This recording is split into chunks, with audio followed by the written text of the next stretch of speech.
Another main idea question. Let's dive right in.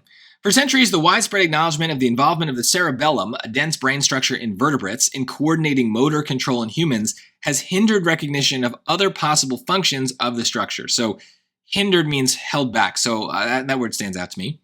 Neuroscience research from the last 2 decades now suggests that the cerebellum regulates emotion and social behavior, and recent research by Ilaria Carter and colleagues has identified a pathway connecting the cerebellum to a center for motivation and reward processing known as the ventral tegmental area, VTA. Okay, so 2 words matter to me. Hindered and now, right? There was something that they believed that held us back, but now we know more, right? So, I'm trying to even dumb summarize that, right? Something bad became good even? Like, I don't even know. Let's just look at the choices.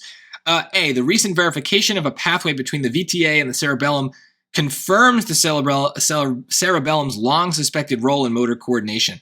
So even if I'd never read this passage, that word confirm is very scary to me. It means something is proven without any doubt. That is a very strong word. It is a very, it implies the idea of necessity, which is something that I'm very afraid of when I see it in answer choices. So is something confirmed? So they found that there's a suggestion, has identified a pathway. Does that confirm the long-suspected role in motor coordination?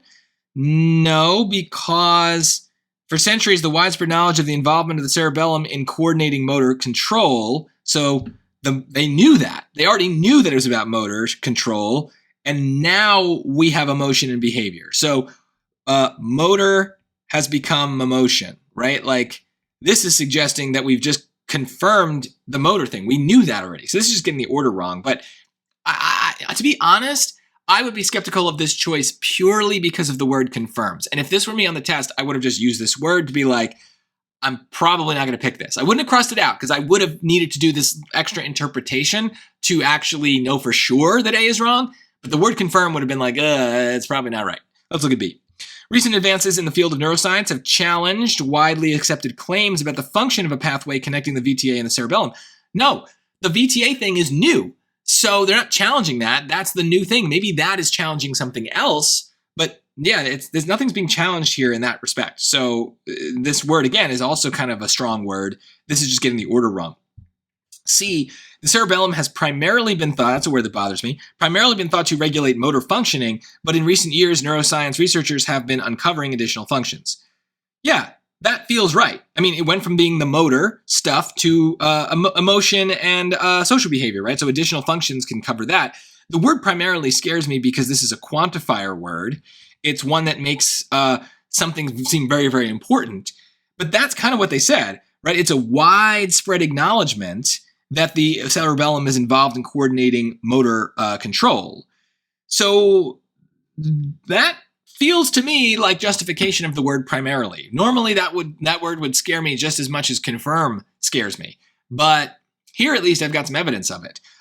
So that seems right. Let's look at D though. Technological limitations, no.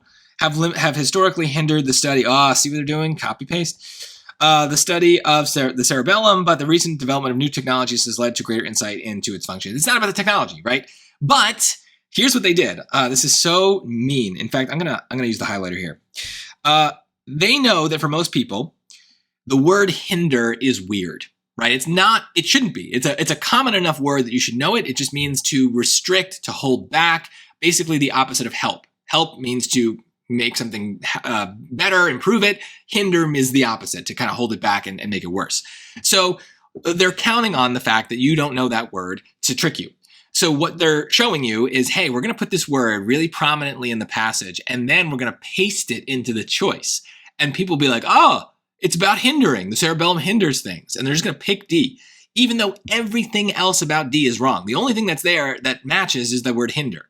But it's not even used in the same way. So you can't do that, right? And this is why whenever I'm analyzing an answer choice, I'm less interested in the exact words that they use and more interested in the fact that they're containing in the same ideas, right? So words can repeat, but if they do, that's just a coincidence. Sometimes they do it to trick us. Sometimes they do it because there's only, one word for cerebellum, right? So sometimes words repeat because there's no choice. But what we really care about is that the idea repeats, even if they choose a different word. So C is the answer. Where do we have repetition? Well, it was primarily thought to regulate motor functioning, right? A widespread acknowledgement sounds a lot like a primary thought, right? Now, motor control in humans, motor functioning, motor control, right? Slightly different wording. But in recent years, which we saw now, for the last 2 decades, now suggests neuroscience researchers have been uncovering additional functions. Notice that the correct answer leaves out details. The passage explicitly tells us what those additional functions are. They're not subtle about it. It's there. It's the emotion and social behavior. But the choice leaves it out. Why do they do that? To make it harder for you to draw that connection. So this is why you can't get tied up in, especially science passages, the specific words that they're using.